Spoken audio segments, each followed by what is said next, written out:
Bom, eu sou o Felipe da Gama 2 e hoje a gente está fazendo a entrevista com a Bruna. Então, para começar, a primeira pergunta, Bruna, por que tu escolheu essa profissão? Então, quando eu entrei quando eu estava na fase de vocês na adolescência, a minha ideia é de fazer direito porque eu queria trabalhar com perícias. Sempre Sim. foi o meu foco. E aí, no decorrer da faculdade, quando a gente começa a estudar, todo mundo entra no direito porque se apaixona pelo direito penal. E quando a gente começa a querer trabalhar, a gente meio que eu mudei o ramo, não quis trabalhar nessa área, mas o que me fez buscar o direito é porque eu realmente queria trabalhar com essa parte. Num primeiro momento, a minha intenção era trabalhar com investigação, perícia, desvendar os crimes, esse ramo. E aí depois a gente acaba se apaixonando pelo outro lado do direito, assim, né? Eu saí dessa parte criminal, do penal, e a gente começa a querer ir em busca da justiça, de querer ajudar as pessoas nesse aspecto, sabe? Então, acho que hoje o que e que ainda me motiva é isso, sabe? O nosso trabalho é a gente poder ajudar as pessoas através da ética, aquilo que é correto, aquilo que a gente acredita, e tentar se aproximar um pouco as leis das pessoas, porque hoje em dia as pessoas meio que criam um tabu ao redor disso, sabe? Sim. Então, tentar desmistificar isso e de uma forma que as pessoas tenham um acesso mais simples, vamos dizer isso, sabe? Sim. E há quanto tempo que tu atua na profissão? Eu estou na área desde 2013, então já tem 13 anos. Eu me formei em 2012 e, como eu disse, a minha intenção não era ser advogada no começo. Sim. Era trabalhar com perícia, tanto que depois que eu me formei, eu fiquei 1 ano sem fazer o AB.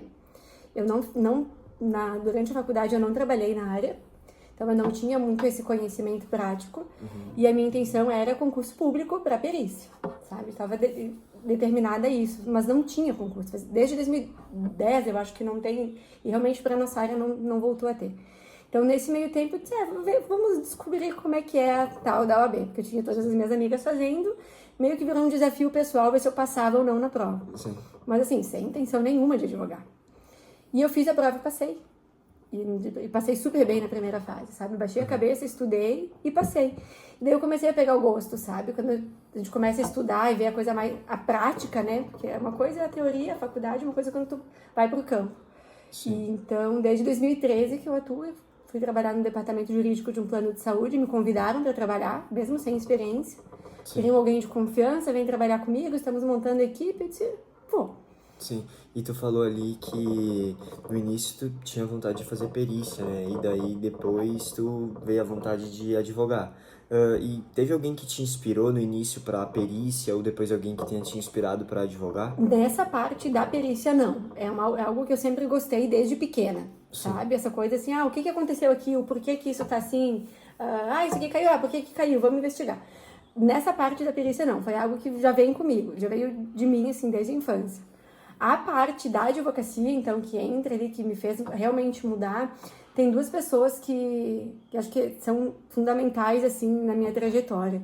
Uma que é o César, meu cunhado, que ele é advogado, trabalho com ele, estou no escritório com ele, meu padrinho, enfim. E quem me deu a primeira oportunidade foi a Érica, que é uma amiga minha de infância, e ela tinha o departamento jurídico, ela era que coordenava, e os 2 são excelentes advogados, assim. E foi ela que me chamou. Ela me disse assim, eu sei que tu não sabe nada, porque realmente eu não tinha prática. E ela me disse assim, vem que eu te ensino. E aí foi ela que começou. Ela que me ensinou tudo que eu sei, assim. E aí fiquei 3 ou 4 anos com ela lá nessa empresa. E aí depois que eu saí de lá, o meu cunhado me chamou para ir trabalhar com ele no escritório. Aí hoje cada um tem o seu escritório, né? Mas nós trabalhamos juntos lá. Sim, e qual que foi a tua trajetória profissional até os dias de hoje, assim? Meu primeiro emprego foi como vendedora, como caixa no Moda Viva, que é uma loja de roupa. Sim. Aí depois de lá eu fiz estágio. Durante a faculdade eu não trabalhei na área, porque na época os estágios remuneravam muito pouco e eu precisava pagar minha faculdade. Sim. Então eu sempre trabalhei fora da área. Então eu trabalhei durante 5 anos como um representante da Petenat, de comércio, de tecidos. Trabalhei 2 anos fazendo estágio na prefeitura. Embora eu fosse estágio, não tinha muita vinculação com a área, infelizmente. Sim. Então, realmente, eu fui trabalhar na área depois que eu me formei, em 2013. Sim. Aí fiquei desde 2013 até hoje. Sim, e como que tu enxerga o mercado de trabalho para profissão? Tu diz em termos de ter um mercado saturado? É, pode ser. Eu acho que não sei se está saturado, mas eu acho que é um ramo que tem mercado para todo mundo, assim. Hoje tem, com as novas tecnologias, o direito digital está ampliando bastante o leque, mas considerando as possibilidades de concurso público que o direito abre, eu acho que tem mercado para todo mundo. Sim. E nessa profissão, tu considera importante a formação continuada ou a atualização de conhecimento? Eu acho que, na verdade, é uma soma, né? Eu acho que são as duas coisas. Eu acho que a atualização tem que andar junto com qualquer profissional, seja a área que for. Com o direito, sobretudo, porque a lei está mudando toda hora.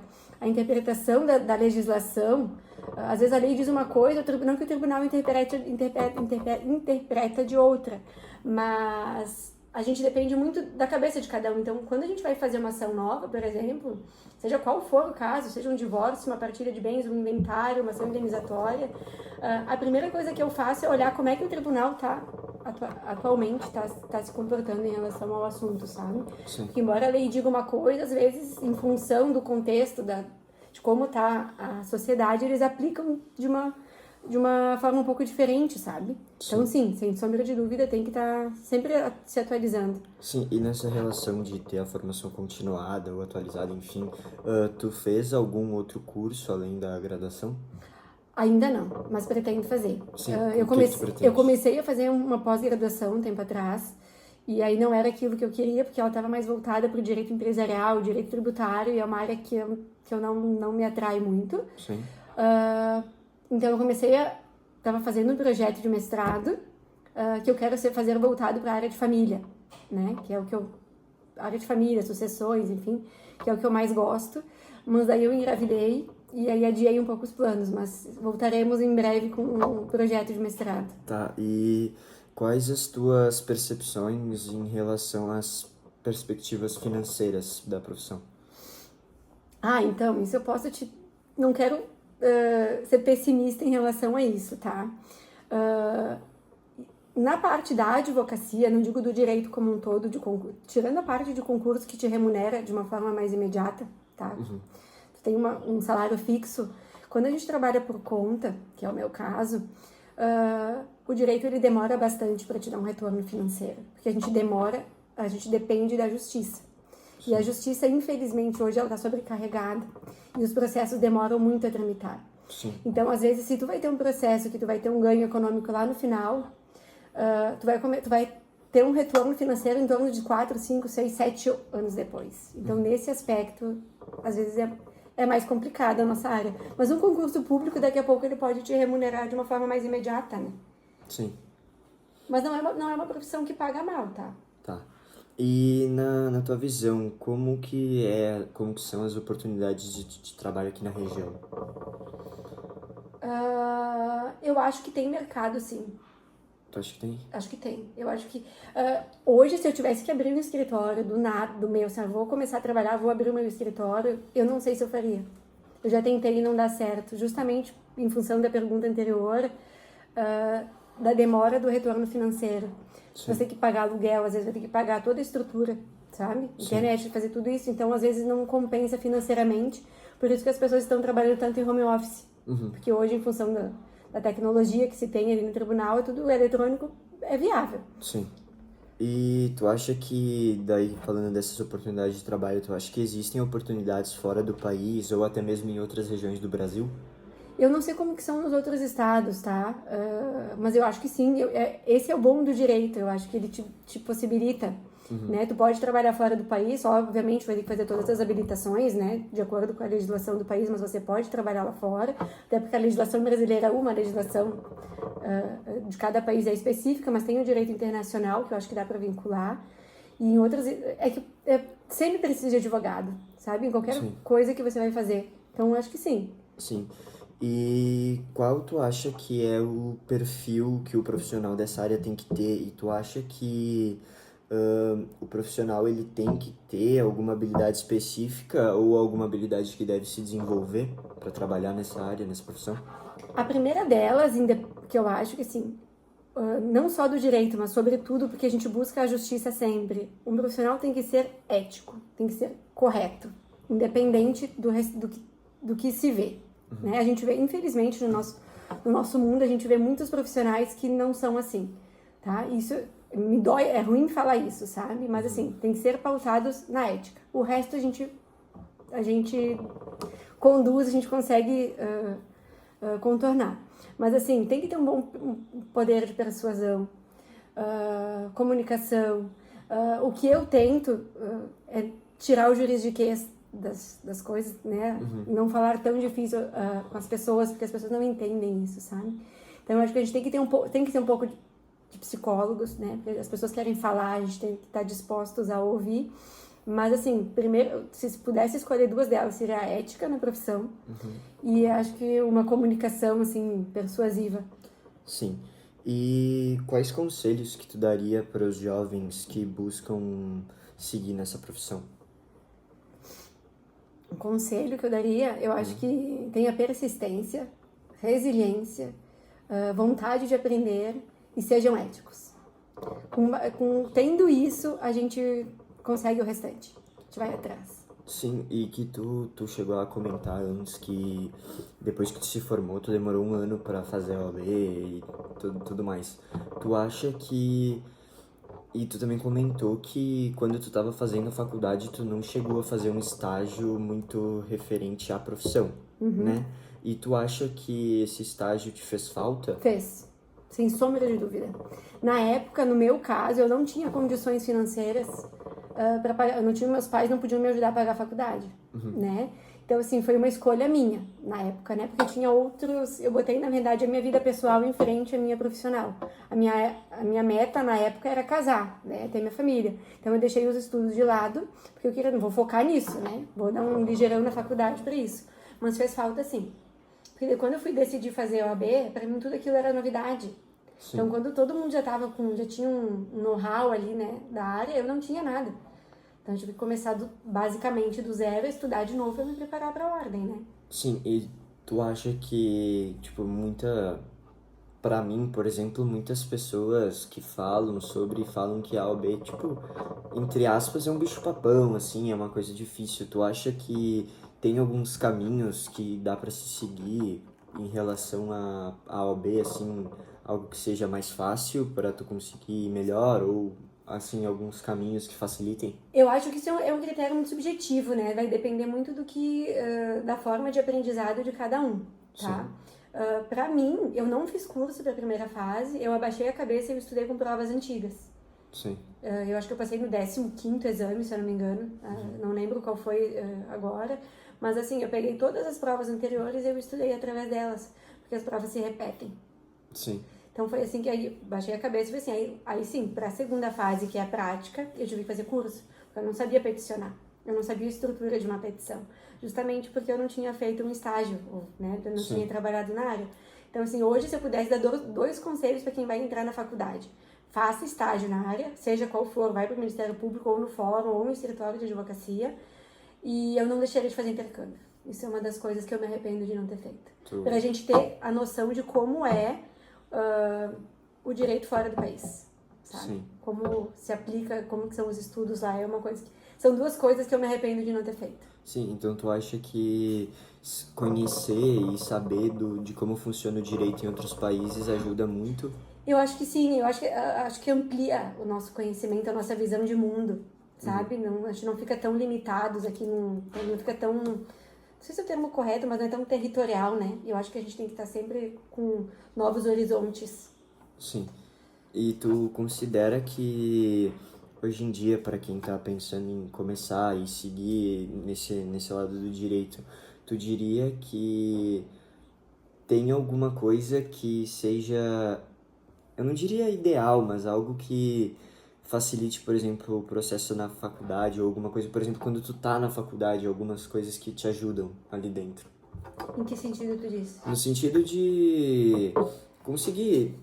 não seria dentro da faculdade, mas algumas coisas que te ajudam a sei lá, conseguir ter uma visão melhor para o futuro e nesse sentido. Eu acho que isso, assim, se atualizar sempre, sabe? Eu acho que volta um pouco para aquela pergunta anterior com relação à atualização, assim, de como os tribunais e como estão tratando a legislação, os casos, sabe? Então, eu acho que se tu puder, quando tu entrar na faculdade, assim, não ficar somente dentro da sala de aula, sabe? Tentar aplicar no teu dia a dia aquilo que você estuda. Então, eu acho que isso vai começando a te dar um leque maior, um conhecimento maior daquilo que você está ouvindo, né? Porque uma coisa é você ficar ouvindo, né? Ouvindo a teoria, outra coisa é quando você aplica, né? Levar pra prática. Então, acho que se puder fazer isso, aplicar aquilo que você está ouvindo em sala de aula, ajuda bastante. Coisa que eu não fazia na época da faculdade, né? Sim, então tu acha que isso te dificultou um pouco? Bastante. Tá. Até depois, né? Porque quando a gente vai ter o nosso escritório, que daí quando eu disse, não, agora eu vou trabalhar por conta, porque a gente acaba que em função da vida particular, a gente quer ter a nossa liberdade. Então, assim, chega um cliente e a gente já quer fazer a tal coisa. Opa, né? Eu já vi isso na faculdade, mas como que eu vou botar isso em prática? Então, eu acho que eu pedalei um pouquinho mais lá no começo em função disso, sabe? Sim. Porque eu não tive essa vivência prática, que eu acho que ela é fundamental.